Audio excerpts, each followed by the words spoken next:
जय श्री कृष्ण। अर्जुन के मन में ये शंकाएं उठी कि साकार भक्ति श्रेष्ठ है या निराकार। तो उसी का उत्तर श्री कृष्ण ने 12वें अध्याय के दूसरे और तीसरे श्लोक में दिया कि साकार बुद्धि और निराकार बुद्धि दोनों ही श्रेष्ठ हैं। ये व्यक्ति की सोच पर, व्यक्ति के चिंतन पर निर्भर करता है कि वह किसका सेवन करे, क्योंकि संसार में सभी की सोच, सभी की विचारधारा भिन्न भिन्न होती है और सभी अपनी सोच और विचारधारा से उसको जो मार्ग उस परम पिता परमात्मा की प्राप्ति के लिए ठीक लगता है वह उसका चयन करता है। और निराकार बुद्धि परमात्मा की प्राप्ति के लिए व्यक्ति उसके किसी भी मूर्ति वाले रूप को नहीं मानता और वह मानता है वो सर्वव्यापक है, अनित्य है, अविनाशी है, अकल्पनीय है, इस प्रकार। और पर उसको वो प्राप्त करता कैसे है? जो निराकार परम पिता परमात्मा को मानता है वो उसको प्राप्ति के लिए क्या प्रयत्न करता है, उसके बारे में श्री कृष्ण अर्जुन को स्पष्ट करते हुए कहते हैं, सन्नियम्य इंद्रिये ग्रामम सर्वत्र संबुद्धया ते प्राप्नुवन्ति माम एव सर्वभूत हिते रता। कि जो उस परम पिता परमात्मा के निराकार रूप को मानता है, सबसे पहले वो अपनी इंद्रियों को अपने वश में करता है। क्योंकि जब तक हमारी इंद्रियां वश में नहीं हैं तब तक उस परम पिता परमात्मा के साथ अपना नाता जोड़ना बहुत कठिन होता है।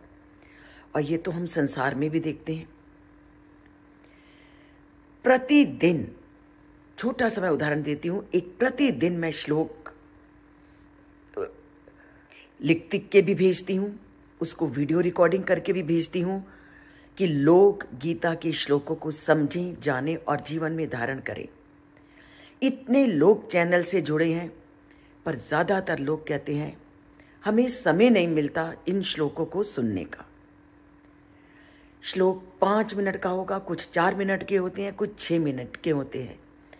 ये केवल हमारी इंद्रियों पर निर्भर करता है कि हम उनको कैसे नियंत्रित करके इस 4 मिनट के, 5 मिनट के श्लोक को सुनकर उस परमात्मा के साथ हम अपना नाता जोड़ सकें।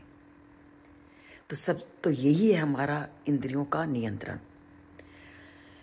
इंद्रियों को जब तक आप नियंत्रित नहीं करेंगे तब तक आप सबसे पहले किसी काम को ही नहीं कर सकेंगे।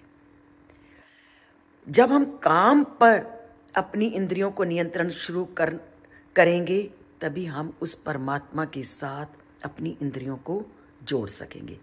छोटी छोटी बातों से हम अपने आप को जब नियंत्रित करना शुरू करते हैं तभी उस परम पिता परमात्मा तक हम पहुंच सकते हैं। तो उसी का वर्णन श्री कृष्ण आज के श्लोक में कहते हैं कि जो निराकार उस परमात्मा की उपासना करता है वो सबसे पहले अपनी इंद्रियों को नियंत्रित में करता है, उसके बाद अपनी बुद्धि को संबुद्धि करता है, अर्थात उसको जीवन में आने वाले द्वंद्वों से उसको कोई फर्क नहीं पड़ता। लाभ हो, हानि हो, जय हो, पराजय हो, मान मिले, इन सब से वो बहुत ऊपर उठ जाता है और संसार में सभी के प्रति वो समान व्यवहार करता है। उसके लिए ऊंच और नीच का कोई भेदभाव नहीं रहता। और इसका मैं आपको सबसे अच्छा उदाहरण देती हूं जो मैंने अनुभव किया और जो मैंने देखा कि जब मैं विदेशी भूमि में गई तो जो समबुद्धि का व्यवहार मैंने यहाँ देखा वो मैंने कहीं देखने को नहीं मिला। वहाँ पर अमीर और गरीब का मैंने कहीं कोई भेद नहीं देखा।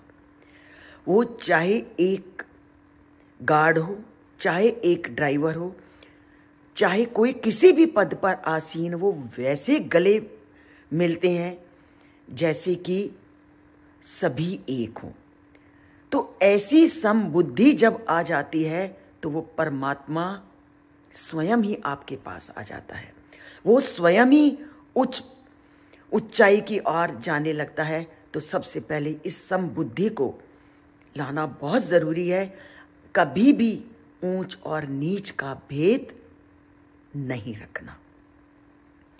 ऐसे लक्षण आते ही उन्होंने एक लक्षण और बताया, सर्वभूत हिते। और जो व्यक्ति सब प्राणियों के कल्याण में लग जाता है वे मुझको बहुत आसानी से पा लेता है।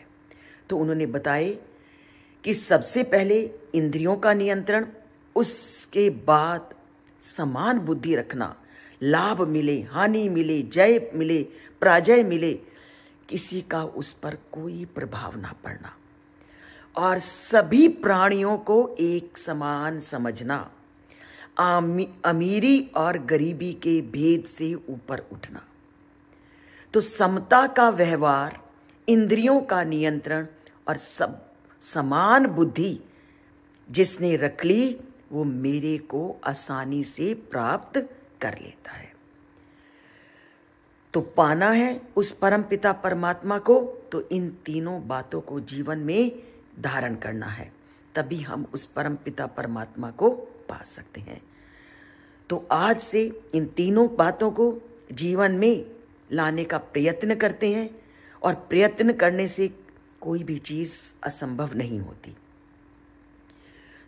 तो सभी को समान भाव से देखते हैं, जीवन में आने वाले उतार चढ़ावों को समान दृष्टि से देखते हैं, और अपनी इंद्रियों पर हमेशा नियंत्रण रखेंगे और हर काम को करेंगे।